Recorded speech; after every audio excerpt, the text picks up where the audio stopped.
Bueno, un saludo muy especial para todas ustedes nuevamente.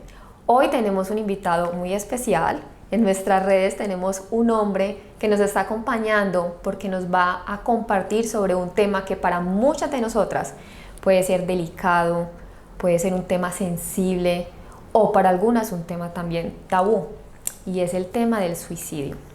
Entonces, antes que nada le quiero dar gracias a Sneider, su nombre es Sneider Rojas Díaz. Sneider, muchas gracias por estar aquí con nosotras. Gracias por la invitación y por esta apertura de este espacio tan importante para un tema como estos. Bueno, lo primero que voy a hacer es presentarlo un poco acerca de quién es Sneider, y él, lo ven aquí, tan sencillo, sonriente, pero tiene varios títulos. Nada más voy a empezar diciendo que es magíster en intervención social en sociedades del conocimiento. Es especialista en mercadeo, comunicador social y teólogo, ¿cierto, Sneider? Así es. Además de eso, en estos momentos es docente investigador de la Universidad Católica Luis Amigó, en donde también realiza estudios en teología pastoral para la cibercultura y para el comportamiento suicida, ¿cierto? Como enfocado en esta área. Sí, la universidad en el 2018 abrió un proyecto institucional para la prevención del comportamiento suicida. Y bueno, por la gracia de Dios, mis trabajos de investigación estaban orientados a las problemáticas con el uso de la tecnología y lamentablemente muchas de esas problemáticas llegan al suicidio. Pero al ver la realidad del panorama y la gran necesidad que hay en la iglesia, bueno, tengo la bendición de ser el teólogo del grupo y hemos venido estudiando, entendiendo la problemática desde una perspectiva teológica, bíblica y pastoral. Y además de eso, por aquí tengo un dato que me llamó mucho la atención, como te lo compartí ahorita. Dice que desde el 2015 lidera el ministerio Vive con TIC.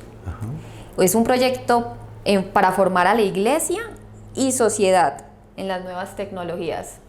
Sí, como te decía, mi trabajo principalmente ministerial ha estado enfocado en cómo entendemos los impactos con el uso de la tecnología, cómo entendemos las brechas tecnológicas que se han ido generando, las ciberadicciones, las agresiones tecnológicas, cómo podemos desde una teología pastoral y bíblica poder acompañar a ello. Y bueno, fue un cúmulo de cosas que fueron sumando.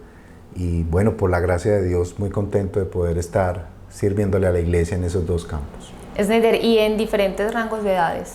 Sí, claro, la tecnología tiene, o el uso tecnológico tiene diferentes afectaciones dependiendo las personas, ¿no?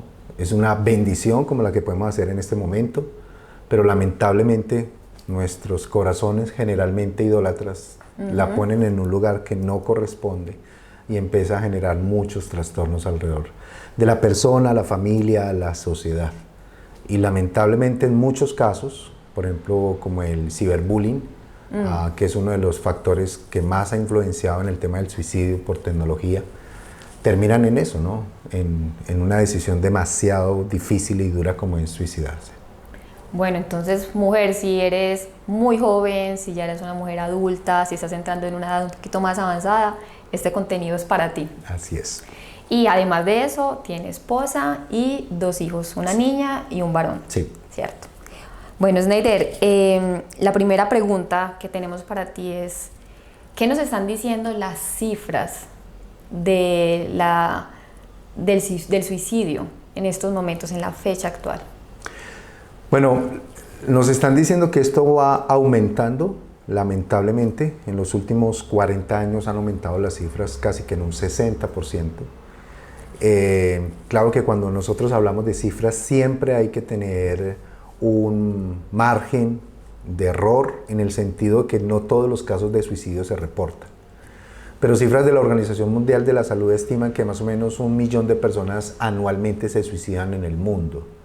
Eso implica que más o menos cada 40 segundos una persona en el mundo se está suicidando.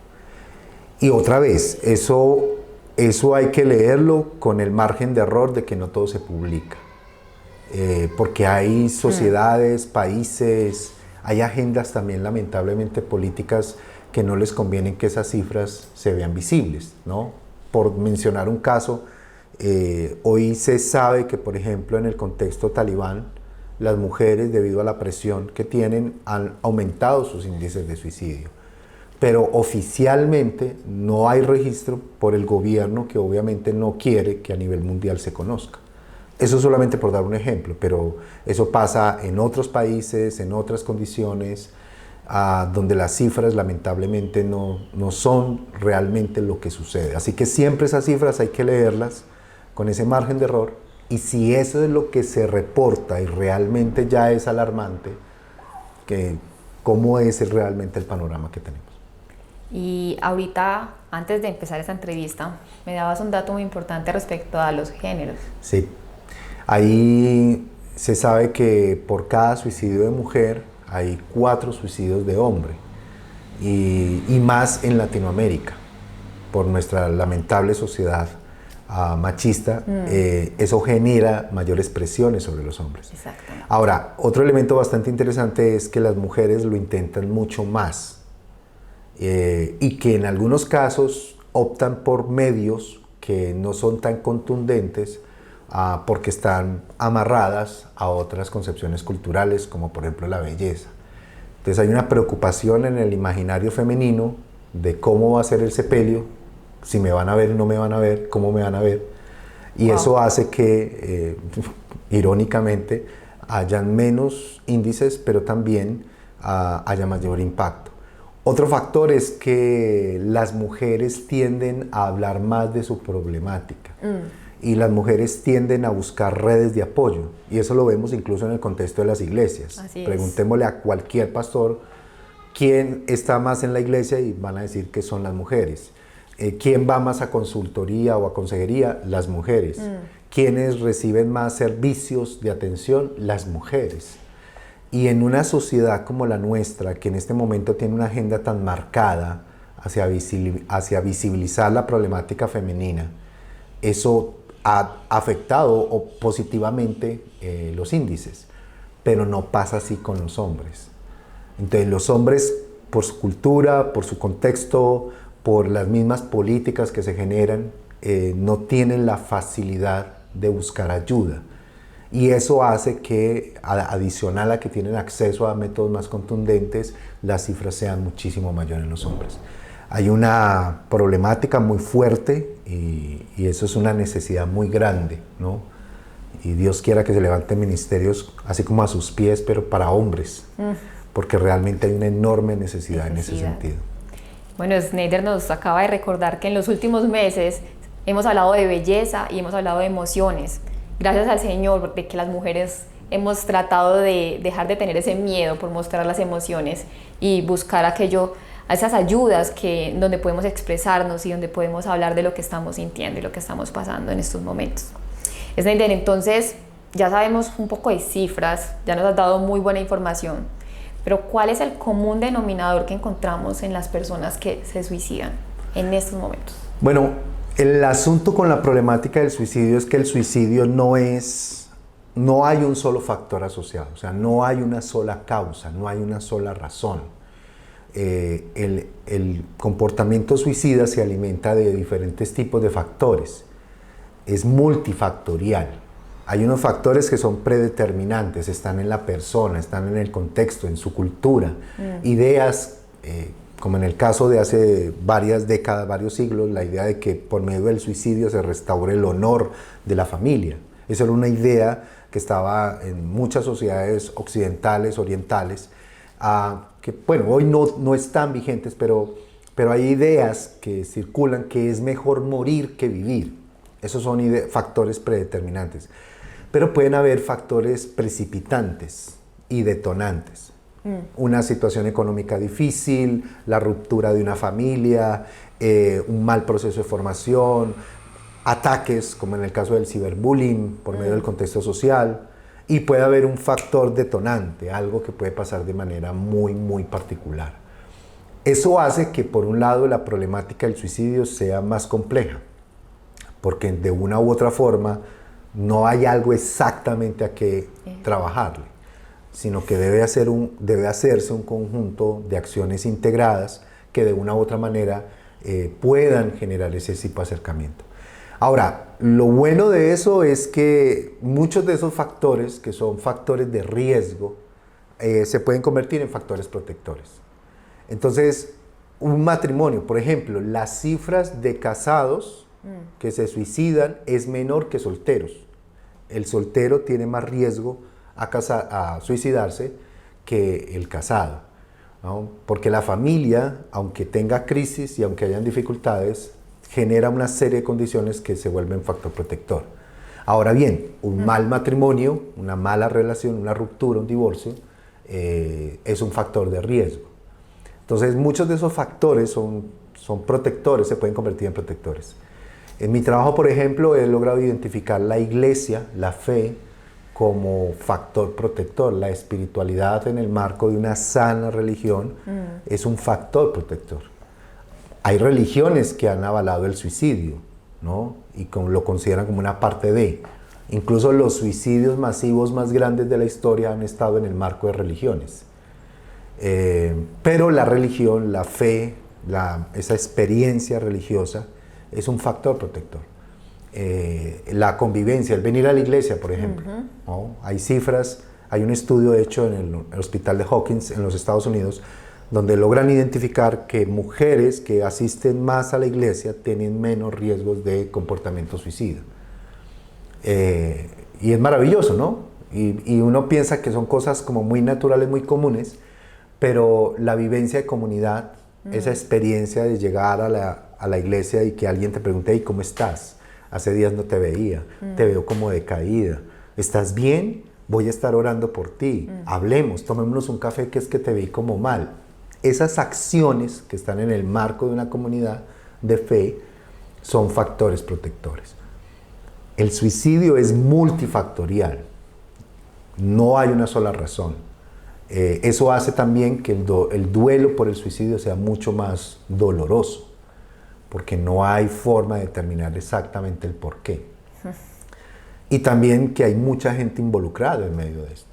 Entonces, pero otra vez, la voz de esperanza es que esos factores de riesgo pueden ser factores protectores.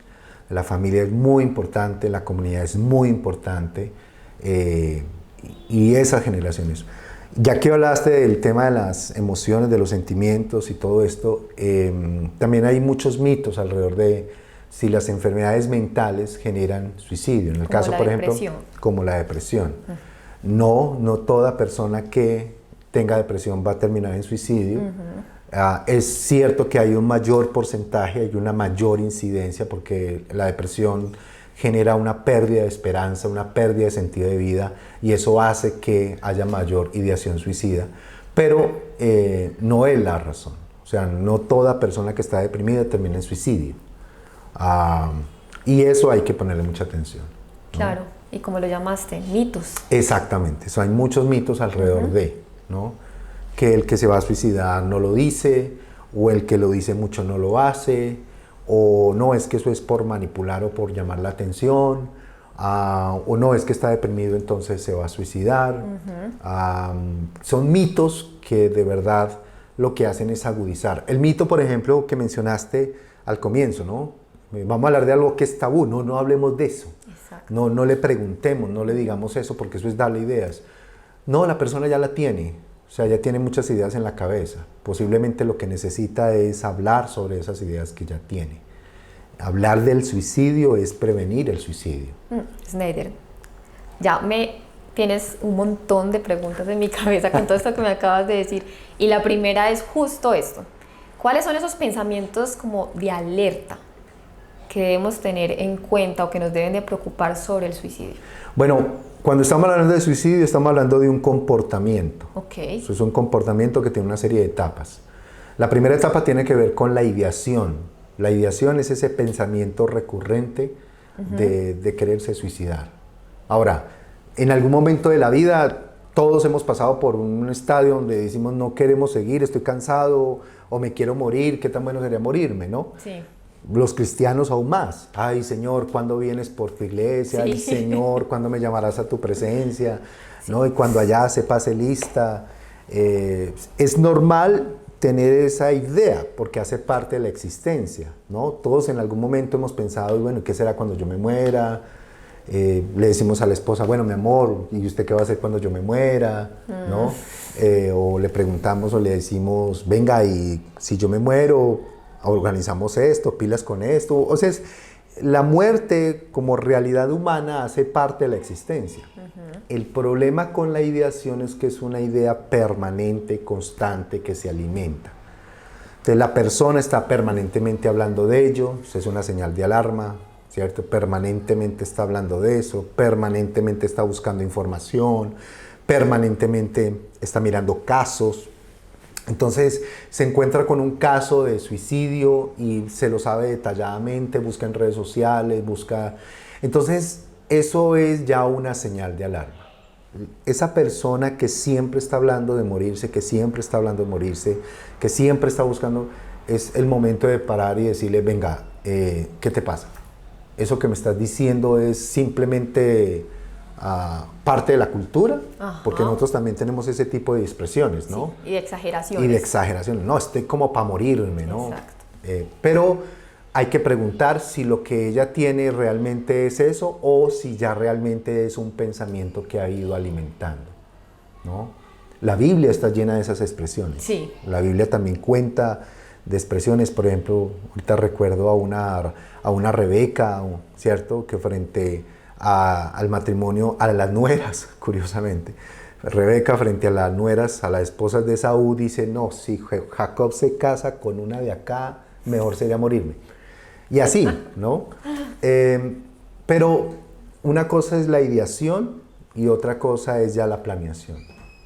En la planeación ya hay algo muy detallado.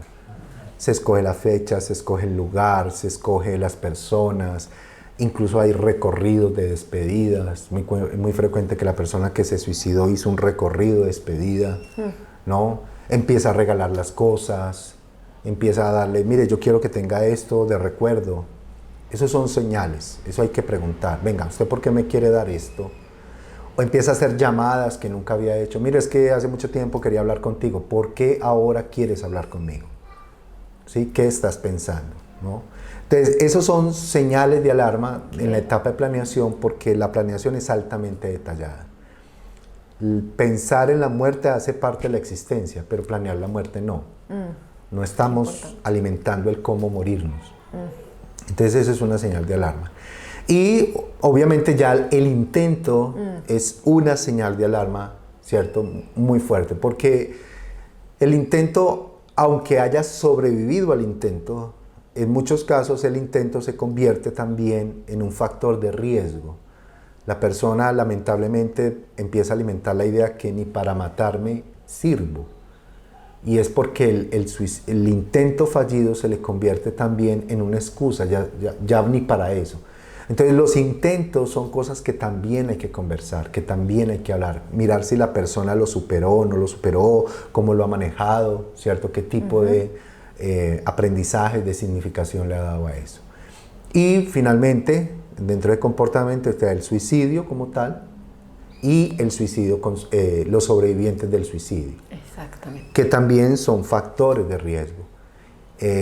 Una familia que ha tenido un suicidio genera dentro de la familia y alrededor de la familia condiciones de riesgo.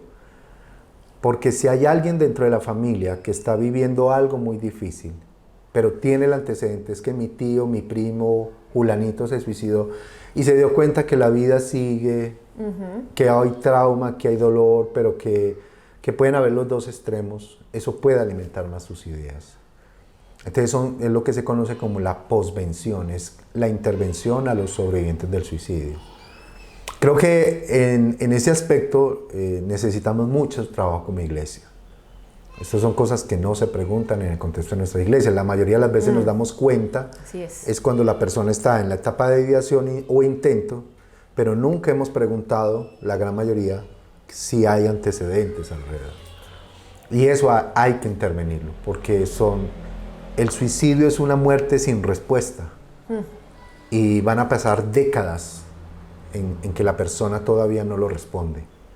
Sneider, entonces, perdóname que te interrumpa, porque aquí ya tenemos la siguiente pregunta y es, ¿qué le recomiendas a estas personas que han tenido intentos o en estos momentos estén teniendo pensamientos fuertes, pero desde esa religión sana que nos mencionabas ahorita, ¿qué les puedes decir a estas personas como aliento?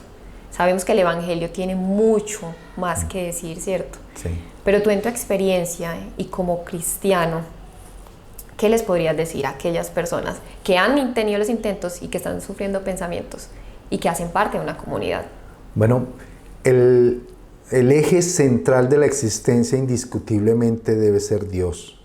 O sea, la Biblia muestra casos de suicidio. Abimelech, Saúl, Zimri, hay diferentes, hasta el último que se menciona que es el mismo Judas. La Biblia habla del suicidio, la Biblia presenta casos de suicidio.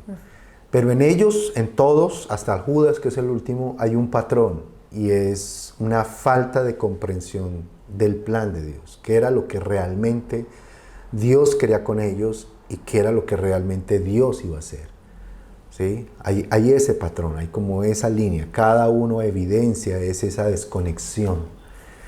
Yo he venido trabajando en un equipo en relación a eso, ayudarle a la gente a que pueda de una u otra forma conectarse y que pueda identificar en el centro de su existencia a Dios mismo, porque si no se pierde. Es que el sentido de la vida de una u otra manera es en Él. Jesús mismo dijo, yo he venido para que tengan vida y para que la tengan en abundancia. Esa es una realidad. Y es lo que de una u otra manera tenemos que caminar hacia allá. Ahora, hay que identificar, y estoy hablando de cosas demasiado generales, pero tratando de acomodar esas luces, hay que tratar de identificar cuáles son las raíces que alimentan esos pensamientos. ¿No? Claro que sí. Tú mencionabas ahorita si son cosas del estereotipo de belleza, si son cosas que tengan que ver con las emociones, las relaciones, las expectativas o los ídolos que lamentablemente alimentamos en nuestro corazón de una sociedad que lamentablemente es cruel, injusta, despiadada con el pensamiento de las personas. El Evangelio es esa respuesta. Entonces mi recomendación es, mira, primero hay que leer la Biblia. Pues es que va a ser imposible que cambies tu mente si no le metes algo diferente. Exacto. Hay que leer la Biblia, hay que estudiar la Biblia, hay que memorizarla. No como píldoras mágicas. Los versículos no son abracadabra, se me quitó esto. No, pero son líneas de pensamiento que te van a ayudar en ese momento de crisis. Si tú lees, por ejemplo, el Salmo 42, uno logra identificar ahí a la persona que sufre y que tiene ganas de morirse.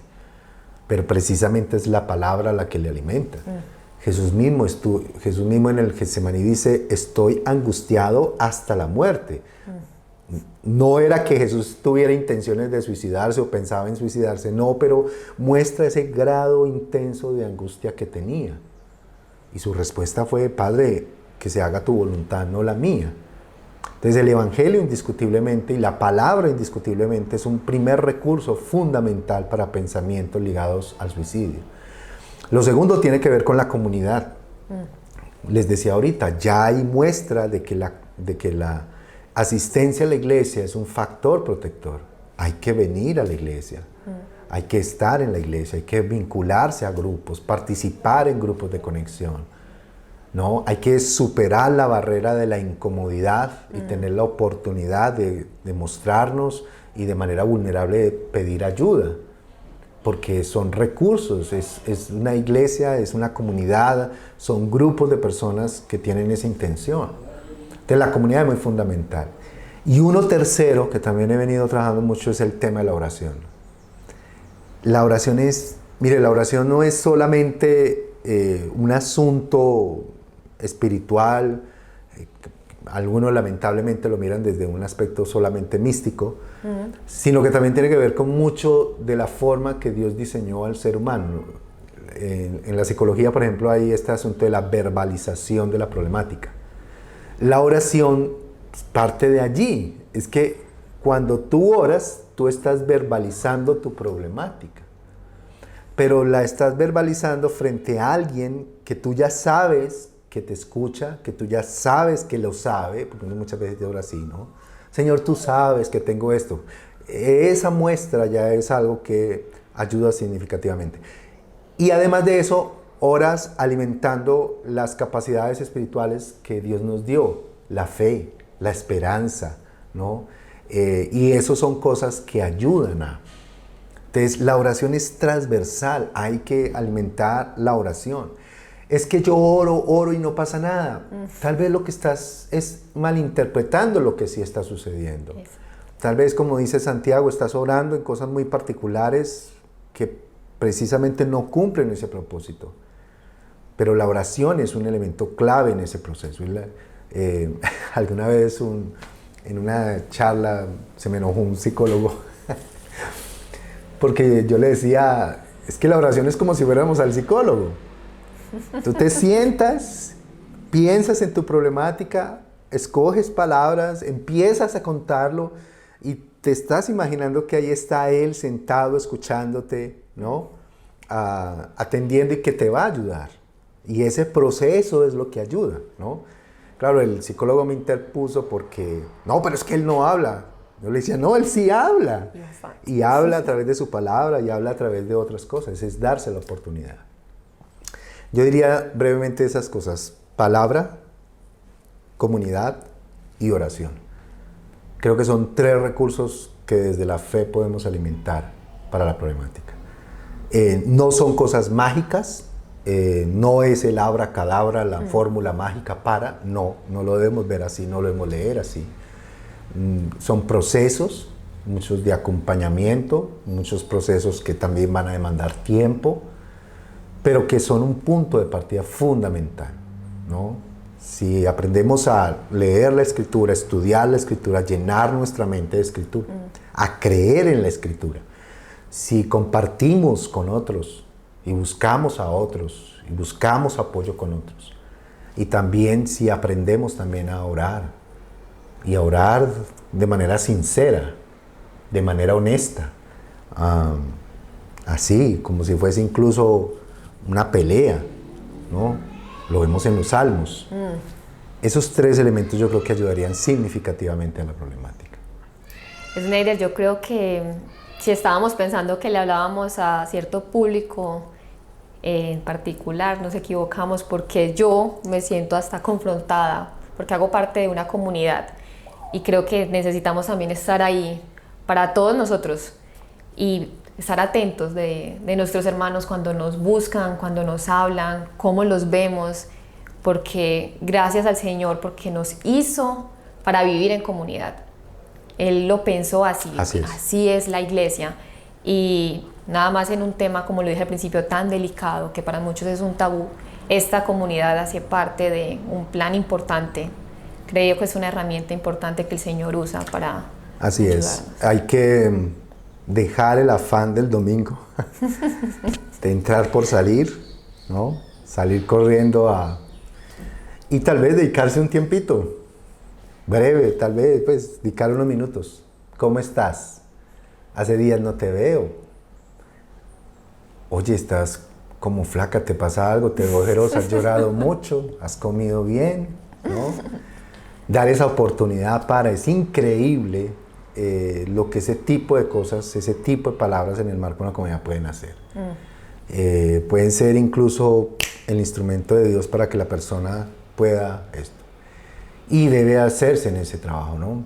Y motivar, incentivar, animar, ¿no? No es solamente yo estaré orando por ti, ¿cómo estás orando? ¿No? ¿Cómo son tus oraciones? Y pues, bueno, no, es que yo le pido al Señor, me insisto, le pido al Señor y no veo respuesta. ¿Pero qué le estás pidiendo exactamente? Posiblemente estás creyendo que si Él te quita eso o te da eso, tu vida va a ser feliz, pero no te has dado cuenta que tienes un ídolo y Dios no va a hacer eso. Y estás sufriendo es porque tienes el ídolo montado en ti, que como todo ídolo te pide un sacrificio, porque todos los ídolos demandan sacrificios. Exacto. Y en este caso le estás entregando la vida. Entonces el tema tiene que ver con, venga, ¿qué estás orando? ¿Qué estás viendo? ¿Cómo lo estás leyendo? Pero el ejercicio de, ¿no? No, por favor, el asunto no es lo mágico, aquí no se trata de eso. La fe no es eso. La fe es un caminar, es un peregrinaje, ¿no? Con respuestas y no respuestas, porque esa es otra cosa que nos hemos mal acostumbrado, a que todo va a tener respuesta, todo tenemos que tener respuesta.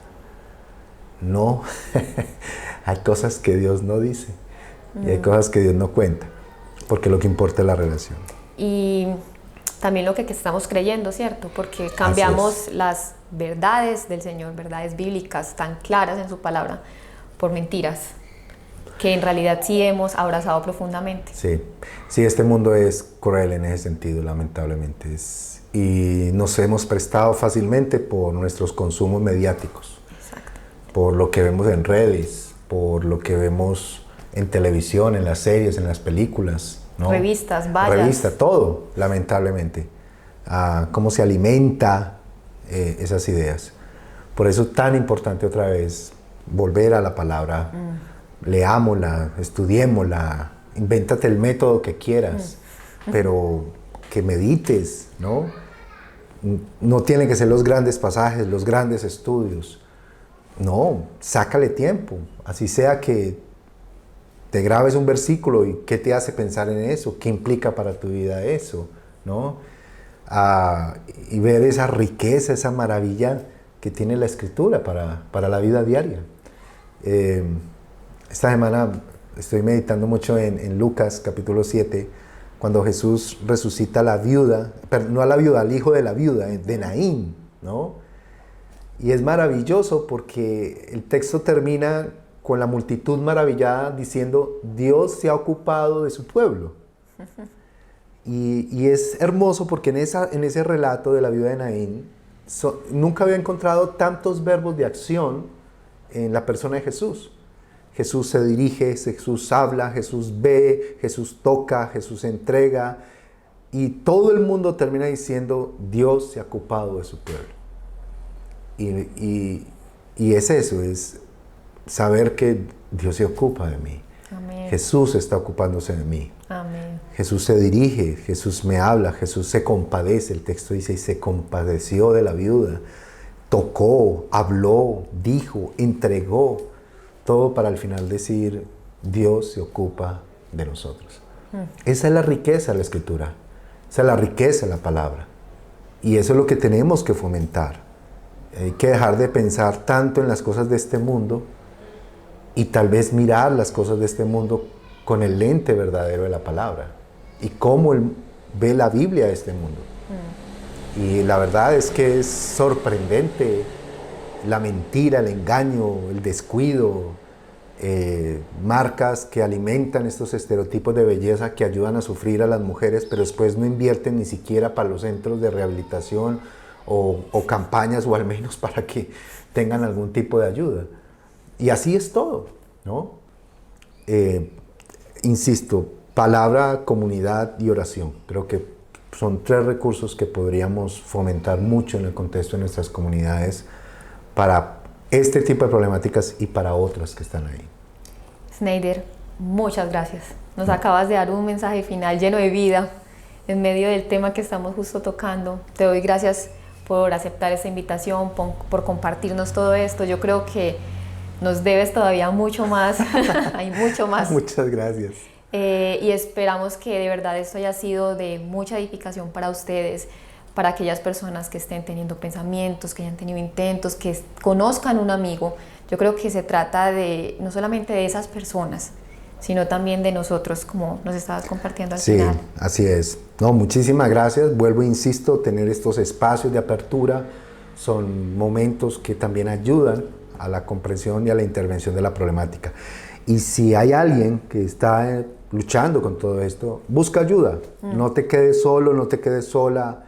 Busca, levanta la mano, dirígete a una comunidad, ¿cierto?, sana, fortalecida, pregunta por consejería bíblica y pide ayuda, ¿no? Pide ayuda, siempre va a ser significativo y en la intervención y en la prevención. Muchas gracias. A ti. Muchas gracias a ustedes.